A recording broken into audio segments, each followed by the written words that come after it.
নমস্কার বন্ধুরা, গোড়ায় গলদ ছাদ বাগানের আরেকটি এপিসোডে আপনাদের স্বাগত জানাচ্ছি। আজ আপনারা এই থাম্বনেল দেখেই বুঝতে পারছেন আজকে আমি কোন গাছ সম্বন্ধে বলতে যাচ্ছি। সেটি এখন বর্তমানে বহুল প্রচলিত ড্রাগন গাছ। এই ড্রাগন গাছ এর যে গাছটি আপনি দেখতে পাচ্ছেন, এই গাছটি 2 বছর মতো হলো।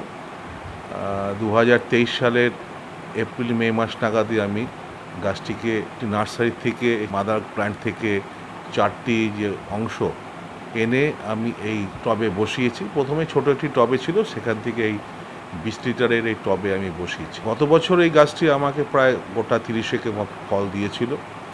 তো ফলের ওজন যদি বলেন খুব বেশি হয়েছিল, না খুব বেশি আমি করিনি, ইচ্ছা করেই করিনি। ফল বড় করতে গেলে যেটা করা যায়, বেশি একটি ডালে বেশি ফল না নিলে আরেকটি ফল স্বভাবত কারণেই বড় হয়ে যাবে, সেটি আমি করিনি। আমার এই যে চ্যানেলটি সেটা হচ্ছে গোড়ায় গলদ। গোড়ায় গলদ মানে আপনারা বুঝতেই পাচ্ছেন, দুটো জায়গায় সমস্যা। একটা হচ্ছে গাছ করার প্রথমে যে সমস্যা, গাছ করতে গেলে না জানার সমস্যা, অজ্ঞতার জন্য। সেটা কোনো লজ্জার কিছু নয়, সবাই সব কিছু প্রথম থেকে জানবে সেটা সময় নয়। বিভিন্ন ইউটিউব দেখে, পড়ে, লিটারেচার পড়ে সব কিছু জেনে মানুষে আস্তে আস্তে শিখতে শিখতে বড় হয় এবং ভালো করে করে, গাছ ভালোও হয়। আর একটা হচ্ছে গাছের গোড়ায় গলদ। গোড়ায় মানে জল বেশি দিয়ে দেওয়া, কম দিয়ে দেওয়া, উল্টোপাল্টা খাবার দিয়ে দেওয়া, যেটা পছন্দ করে না সেসব দিয়ে দেওয়া। প্রথমেই গাছ করতে গেলে যেটা জানা দরকার সেটা হচ্ছে গাছটি কী প্রজাতির গাছ, কী জিনিস ভালো করে, কোন সয়েলটি পছন্দ করে, জল বেশি পছন্দ করে কিনা, ইত্যাদি ইত্যাদি। তো সেই দিক থেকে এই গাছটি একটি ক্যাকটাস প্রজাতির এবং ট্রপিক্যাল ওয়েদারের গাছ, ট্রপিক্যাল রিজিয়নের এটা গাছ। এটি সাধারণত একটু স্যান্ডি সয়েল পছন্দ করে। সেই জন্য গাছটি যখন প্রতিস্থাপন করতে হবে তখন সেই মাটির মধ্যে যেন কিছুটা স্যান্ডের পরিমাণ থাকে, নর্মাল মাটি কিছুটা থাকবে। আর এটা কিন্তু খুব গোবর সার খুব পছন্দ করে এই গাছটি। তো গোবর সার, শিংকুচি, অল্প শিংকুচি, ভার্মি কম্পোস্ট অল্প দেবেন, বেশি দেবেন না। ভার্মি কম্পোস্টটা কিন্তু আবার জলটা ধরে রাখে। এই গাছটি জল ধরে রাখাটা পছন্দ করে না, ওয়েল ড্রেনেজ ওয়াটারটাই মানে সয়েলটা পছন্দ করে। যে পাত্রেতে জল জমে থাকে সেখানে এর শেকড়ের পচন হতে পারে। সেই কারণেই তো সেই দিকটা বিচার করে কিছুটা আপনি নিমখোল দিয়ে দেবেন, দিয়ে বসাবেন। খুব একটা এসে তারতম্য হলে কোনো সমস্যা কিছু নেই, গাছটি খুব হার্ডি গাছ। আরেকটা জিনিস হচ্ছে, সেটা হচ্ছে গাছটি লাগানোর পরে মাসে একবার করে এর সয়েলের পিএইচটা মাপতে হবে। পিএইচটা খুব জরুরি, কারণ এটা একটু অ্যাসিডিক মাটি পছন্দ করে, মানে 6 থেকে 7 বা 7.235 বা 4 অবধি চলতে পারে। এই সয়েলটা খুব পছন্দ করে, এটা মাপতে হয়। তো আমি আজকে আপনাদের সামনে ওটা মেপেও দেখালাম। দেখতে পারলেন আমার সয়েলে 7.4-এর মতো, 7.245-4-এর মতোই হবে, আচ্ছা 7 জাস্ট প্লাস আছে। যাই হোক, তো এই গাছটি আপনারা দেখতে পাচ্ছেন গাছটি কতটা বড় কি হয়েছে না হয়েছে। তো সেদিক থেকে দেখতে গেলে 2 বছরে যা ডালপালা এটা ছেড়েছে, তো সেদিক থেকে ডালপালাগুলো উপর দিকে যেগুলো রয়েছে এখন, সেগুলো এখন ওপর দিকে রয়েছে। আমি দড়ি দিয়ে বেঁধে বা কাপড় দিয়ে, দড়ি দিয়ে তো বাঁধতে নেই, ডালগুলো খুব নরম থাকে, ভেঙে যাবে। আস্তে আস্তে অল্প অল্প করে বেন্ড করে দিতে হয়। তো আমি এখনও বাড়তে দিচ্ছি, ইচ্ছা করে আমি এটাকে কিছু করিনি। এবং এর আমি ট্রিমিংও করছি না, আমি এই ডালগুলোকে বাড়তে দিচ্ছি। কারণ আপনারা জানেন এটা এর গাছের ডালের এন্ড পোর্শনটা ট্রিপিং করে দিতে হয় 1-2 ইঞ্চি রেখে দিলে তখন ওই খাবারটা যেতে পারে না, অটোমেটিকগুলো ফুল দিয়ে দেয়। আর গাছটি তো আপনারা সবাই এর মধ্যে জেনে গেছেন, এক হচ্ছে গাছটি খুব বোকা গাছ। গাছটিকে আপনি যেমনভাবে চালাবেন সেরকম চলবে। আলোটা খুব পছন্দ করে এবং বৃষ্টি খুব পছন্দ করে। আলো বলতে বা টেম্পারেচার যদি বলা হয়, সেক্ষেত্রে গাছটির অ্যাম্বিয়েন্ট টেম্পারেচার খুব ভালো হয়, সেটা হচ্ছে 18 থেকে 32 ডিগ্রি টেম্পারেচার। বাট এখন বর্তমানে আমরা যেখানে থাকি সেখানে টেম্পারেচার গরমকালে তো প্রায় 37-38, কোনো কোনো জায়গায় মেদিনীপুরের দিকে তো 40-45 হয়ে যায়।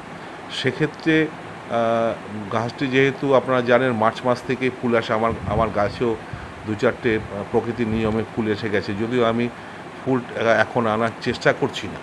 কেন আনার চেষ্টা করছি না, তার কারণ হচ্ছে যে আমি যদি এখন ফুলটা এনে ফেলি, এই রোদের গরমে ফুলগুলো সব কিন্তু নষ্ট হয়ে যাবে।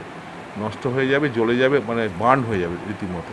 তো সেই জন্য আমি দেখতে পাচ্ছেন আমি এটাকে আমার ছাদে গ্রিন নেট টানানো আছে। এই নেটটা একটু উঁচু করেই লাগিয়েছি ইচ্ছা করে, যাতে হাওয়া বাতাসটা খেলে। তো এমনভাবে আপনার গাছটার আপনার ছাদে কী লোকেশানে আছে এবং সূর্যর এই চলন এই সময় কোথা থেকে উঠে কোন দিক দিয়ে গিয়ে ডাউন হচ্ছে আপনার ছাদের লোকেশান, সেই ভিত্তি করে আপনি নেটটাকে টানাবেন, যাতে নাকি দিনের একটা পোর্শনে 2-3 ঘন্টা এই যেন আলোটা মানে রোদটা পায়। সেদিক থেকে আমি এইভাবে টানিয়েছি এবং আমার এটা হচ্ছে 75% আমার এই এখান থেকে হিট প্রতিরোধ করে। আমি এটা অনলাইন থেকেই কিনেছিলাম। তো যাই হোক, আরেকটা হচ্ছে যে সাদা কাপড় টানানো। সাদা কাপড় টানালে কী হয়, সাদা তো আমরা জানি না, আমরা যারা পড়াশোনা করেছি সবাই অল্প বিজ্ঞান সম্বন্ধে একটু ধারণা আছে। সাদা হোয়াইট কালারটা যে কারণে আমাদের লাইটটাকে রিফ্লেক্ট করে দেয়। তো সেক্ষেত্রে লাইট রিফ্লেক্ট করে দিলে গাছটা একটু সমস্যা হতে পারে। তো সেই জন্য যাতে নাকি লাইট রিফ্লেকশানটা বেশি না হয়, একদম গাছের কাছাকাছি সাদা কাপড়টা টানাবেন, একটুখানি দূরে রাখবেন। তো সাদা কাপড় টানালো হবে। আজকালকার দিন চায়না ক্লে বেরিয়ে গেছে, বিভিন্ন যেগুলো পুরনো ডালগুলোতে স্প্রে করে দিলে, একটা দুটো প্রলেপ দিলে সেগুলো প্রোটেকশান হয়ে যায় রোদের থেকে। নতুন ডালে সে সমস্যাটা হয় না। আরেকটা জিনিস যেটা হচ্ছে, এটা হচ্ছে যে জল, এই গরমকালে কিন্তু জল খুব মেপে মেপে দিতে হবে। 2 দিন 3 দিন পরে পরেই অল্প অল্প করে জল দিতে হবে। আর এখন যদি আপনি গাছে ফুল আনতে চান, ফুল আনতে গেলে খুব ইজি। আপনি 0050 বোরন হালকা করে একটু মিরাকুলাম যদি স্প্রে করে দেন, গাছে আপনার বিভিন্ন ডালে যেটা 6 থেকে 8 মাস পুরনো হয়েছে সেসব ডালে ফুল এসে যাবে। তো আমি সেটা চাইছি না, আমি করব না বলে আমি সে কারণে কোনো এসব স্প্রে করিনি। নর্মালভাবে যেগুলো আসছে, যে কটা ধরবে, যে কটা পড়ে যাবে। আর আমি যে কারণে এখন যেটা দিচ্ছি সেটা হচ্ছে আমাদের কিচেন কম্পোস্টটাকে আমার বাড়ির ছাদে রাখা আছে। আমার বাড়ির কিচেনে যেগুলো বেরোয়, তরকারি খোসা টোসা যেগুলো বেরোয়, সেগুলোকে আমি প্রিজার্ভ করি। সেখান থেকে যে লিকুইডটা হয় লিকুইডটাকে পাতলা করে দিচ্ছি। আর মাঝে মাঝে আমি সর্ষের খোলটাকেও খুব পাতলা করে দিচ্ছি। আরেকটা জিনিস, যখন এই লিকুইড সারটা আপনারা দেবেন, তার আগে কিন্তু মাটিটাকে একটু ভিজিয়ে নেবেন, অল্প ভিজিয়ে নিয়ে তারপরে কিন্তু এই সর্ষের খোল বা কিচেন কম্পোস্ট যেটা আছে সেটা আমাদের দিতে হবে। আর যদি ফুল তাড়াতাড়ি করে আনাতে চান, সেক্ষেত্রে আপনাকে ওই 0050 বোরন আর একটু মিরাকুলাম স্প্রে করে দিলে এসে যাবে। তো আমি ফুলটা আনার এখন পক্ষপাতী নই, কারণ আমরা জানি যে ড্রাগন ফুল থেকে ফল আপ টু অক্টোবর, আমার গত বছর অক্টোবর মাস অবধি গাছে ফল হয়েছে এবং প্রচুর পরিমাণে বর্ষাকালে তো প্রচুর ফল হবে। তো সেই সময় তাপমাত্রাটাও কমে যাবে। ফলে আমি এখন চাইছি না, কারণ এক একটা কাঁটাতে একটা করে ফুল আসলে এবং সেই ফুলটা যদি নষ্ট হয়ে যায়, সেই কাঁটা থেকে কিন্তু আর পরবর্তী ওই কাঁটা থেকে কিন্তু ফুল বেরোবে না। অন্য পাশের কাঁটা থেকে হয়তো বেরোবে ফুল, কিন্তু সেই কাঁটা থেকে বেরোবে না। যে কারণে আমি চাইছি না, আমার গাছে আমি করছি না। আপনারা যদি চান আপনারা এটা করতে পারেন। আরেকটা কথা হচ্ছে, এখন আরেকটা সমস্যা যেটা হয় ড্রাগন গাছের, সেটা হচ্ছে ড্রাগন গাছে ফুল আসার সাথে সাথে ছোট লাল পিঁপড়েগুলোর গাছে প্রাদুর্ভাব হয় প্রচণ্ড পরিমাণে। এরা ওই ফুলের গোড়া থেকে রসটা খেতে আরম্ভ করে। এই পিঁপড়ের ছোট ছোট দাঁত থাকে, যেগুলো চোখে আমরা দেখতে পারি না। এরা বাড়িতে দেখবেন চিনির কৌটো বা ঠাকুর ঘরে বাতাসের কৌটো টোটো এরা দীর্ঘদিনের প্রচেষ্টায় ফুটো করে ফেলে। মোটা মোটা প্লাস্টিকের কৌটো ফুটো করে এরা ঢুকে পড়ে, আপনি বুঝতে পারবেন না কী করে ঢুকলো। এদের প্রচণ্ড ক্ষমতা এবং ঘ্রাণ শক্তি প্রবল। গাছে ফুল যখনই হবে এরা গাছের ডালে ডালে এসে ফুলের সামনে থেকে ওরা ওই ফুলের রস খেতে আরম্ভ করে। খেতে গিয়ে কী করে, এরা ওই দাঁত দিয়ে ফুলের গোড়াগুলোকে কেটে ফেললে কি হয়, ওখানে আপনার ফাঙ্গাসের অ্যাটাক হয়। অ্যাটাক হলে কী করে বুঝবেন, ফুলটা হলুদ হয়ে যাবে। যেই ফুলটি হলুদ হয়ে যাবে কয়েকদিনের মধ্যে দেখবেন সেই ফুল থেকে ফুলটা আর ফুটবে না, ফুলটা থেকে ফল হবে না, ফুলটা নষ্ট হয়ে যাবে। তো যার একটা কথা যেটা বলবো সেটা হচ্ছে, এই ড্রাগন ফুলের ফোটা থেকে ফল পরিপক্ক হওয়ার টাইমিং আছে। এটা হচ্ছে 45 ডেজের মতো। তো গাছটি ফুল যখন আসবে তার থেকে 15 দিনের মধ্যে গাছটিতে আপনার ফুলটি ফুটবে। 15 দিন থেকে 16 দিনের মাথায় একদম হিসেব করা আছে। এবং এই ফুলটি যখন ফুটবে সন্ধ্যের পরের দিকেই ফোটে, 7:30-8টার দিকে। এবং এর অপটিমাম টাইম অফ পলিনেশন, কারণ আপনারা জানেন একে হ্যান্ড পলিনেশন করতে হয়, কারণ সন্ধ্যে রাত্রিবেলা তো পোকামাকড় সব থাকে না, আর থাকলেও একটা গন্ধ, সুন্দর গন্ধ আছে ফুলটাতে। জানি না রাতের দিকে পোকার গন্ধের কতটা আসে, খুব বেশি একটা আসে না।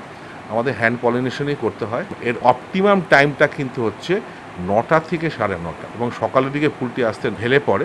আপনাকে ৯টা ৯:৩০ সময় কিন্তু খুব একটা তুলি দিয়ে, পরিষ্কার তুলি দিয়ে ওর আগে রেণুটা কালেক্ট করে নিয়ে ওর এতে আপনাকে পলিনেশন করা। এই পলিনেশনটা দেখতে গেলে আমার গত বছরের এই পলিনেশন বলে একটা ভিডিও আছে, সেখানে আপনারা গিয়েও দেখতে পারেন কী করে করতে হয় না করতে হয়। আর একটা কথা বলছি, ফলের সাইজ বড় করতে গেলে আর একটা ব্যাপার হচ্ছে, সেটা হচ্ছে আপনি যখন একটা গাছে বা আপনার তো ছাদেও যদি প্রথম ২-৪টে গাছ লাগান, তাহলে একসাথে দেখবেন অনেকগুলো ফুল একসাথে ফুটেছে। সেক্ষেত্রে আপনারা করবেন কি, কোনো একটা ভালো পরিষ্কার কন্টেনারে এর রেণুগুলোকে কালেক্ট করে নেবেন। কালেক্ট করে নিয়ে সবকটাকে মিশিয়ে নিয়ে তারপরে তুলি দিয়ে এক একটার মাথায় মাথায় আপনারা যদি পলিনেট করে দেন, দেখবেন ফলেরটা সেটও ভালো হবে, ফলটা ভালো হবে, সাইজটাও ভালো হবে। তো এটা করলে কিন্তু সালের সাইজ বেড়ে যায়। আরেকটা জিনিস হচ্ছে এই যে পিঁপড়েগুলো, তাহলে পিঁপড়েগুলোকে আমরা কি করে এখান থেকে তাড়াবো? পিঁপড়ে তাড়াতে গেলে আপনাকে যেটা করতে হবে, আপনার এই টবের মাটিতে কিছুটা কর্পূর কিনে এনে কর্পূর গুঁড়ো করে মাটিতে দিতে হবে। আরেকটা করতে হবে, কোনো কাপড়ে পোটলা করে বেঁধে, আমরা যেটা মানে বাংলা ভাষায় যেটা বলি, পোটলা করে বেঁধে গাছের কোনো ডালের মধ্যে এটাকে বেঁধে দেবেন। এই গন্ধে কিন্তু আপনার পিঁপড়ে অনেক কম হবে। তার কারণ হচ্ছে, পিঁপড়ে তাড়ানোর জন্য আমাদের অনেক রকম আছে, দেয়, অনেক লিকুইড দেওয়া হয়, কিন্তু ফুল এসে গেলে না এই বিভিন্ন জিনিস, এই কেমিক্যাল স্প্রে করা এগুলো করলে ফুল অনেক সময় নষ্টও হয়ে যায়। যে কারণে আমি ওটা পক্ষপাতী নই, আমি অর্গানিকভাবেই করতে পছন্দ করি। আর যখন ফুল আসবে না, তার আগে গাছটা রেডি করার জন্য আপনাকে কপার বেস ফাঙ্গিসাইড অল্প ডোজে কিন্তু দিয়ে রাখতে হবে। আর সাথে একটু নিম তেল বা কাকা দিয়ে মিশিয়ে একসাথে স্প্রে করে দেবেন। মাসে একবার করে দিলেই মোটামুটি ঠিক আছে, ফাঙ্গাসও লাগবে না। জলটা পরিমিত দিতে হবে। জল যদি আমরা খুব বেশি পরিমাণে দিয়ে দিই, তাহলে কি হবে, জলটা টেনে নিয়ে গিয়ে পুরনো ডালগুলোর মধ্যে গিয়ে জলটা জমে গিয়ে সেটাখানে কিন্তু কি হয়, জলটা যখন থাকবে সেটা হিটে গরম হয়ে গিয়ে জায়গাটাকে পচন ধরিয়ে দেবে। সেই জন্যই গরমকালে কিন্তু মেপে মেপে জল দিতে হবে।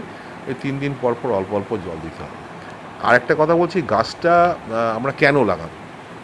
তার কারণ গাছটা কিন্তু প্রচণ্ড ফুড ভ্যালু আছে এবং মেডিসিনাল ভ্যালু আছে। যেমন হার্টের পেশেন্টের জন্য খুব ভালো, কোলেস্ট্রল কমাতে সাহায্য করে, হার্ট অ্যাটাকের থেকে রক্ষা করে, এবং যাদের সুগার আছে তারাও সুগারও কিন্তু কন্ট্রোল করতে সাহায্য করে, এবং যারা মা বোনেরা যারা প্রেগনেন্ট মহিলাদের ক্ষেত্রে এটাও খুব এফেক্টিভ।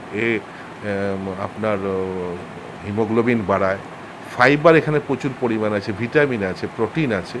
এগুলো তার মায়ের বাচ্চা এবং মায়ের দুজনের জন্য খুব উপকারী, এবং সবচেয়ে বড় জিনিস হচ্ছে কনস্টিপেশন থেকে বাঁচায়। এটা খুব ভালো, এবং এর হিমোগ্লোবিন এটাকে ইনক্রিজ করতে সাহায্য করে। মানে অল সাইড এটা মানে খুব ভালো একটা মেডিসিনাল ফ্রুট। এবং এই ফুলটি তো বাজারে প্রায় 70-80 টাকা পিস বিক্রি হয় আমাদের এখানে। আমি যেখানে থাকি সেখানে 70-80 টাকা, কোনো সময় 100 টাকাও নিয়ে নেয়। তো আরেকটা জিনিস যেটা আমি বলবো, যে আমরা যারা ইন্ডাস্ট্রিয়াল বেল্টে থাকি, আমি তো ইন্ডাস্ট্রিয়াল বেল্টে থাকি, গাছগুলোকে রোদ পড়ে গেলে গাছটা যখন ঠান্ডা হয়ে যাবে, তখন এই সময়তে একটুখানি জল দিয়ে গাছের ডালগুলোকে ধুয়ে দেবেন। তাতে কী হয়, এই যে সাসপেন্ডেড পার্টিকেল যেগুলো থাকে, সেই সাসপেন্ডেড পার্টিকেলগুলো যদি ধুয়ে পরিষ্কার হয়ে যায়, গাছটাও সুস্থ থাকে। তাতে কী হয়, পরবর্তীকালে যখন আপনি কোনো খাবার স্প্রে করবেন, সে গাছ এটা নিতে খুব গ্রহণ করতে খুব ভালো হবে। তো যাই হোক, তো এটা হলো আজকে আমার দুটো কথা। তো একটা হচ্ছে পিঁপড়ে তাড়ানোর জন্য আমি কর্পূর ব্যবহার করতে পারেন, আর নাহলে প্রোফেক্স সুপার হালকা করে দেন, আর মাঝে মাঝে ফাঙ্গিসাইড অল্প দিয়ে দেবেন।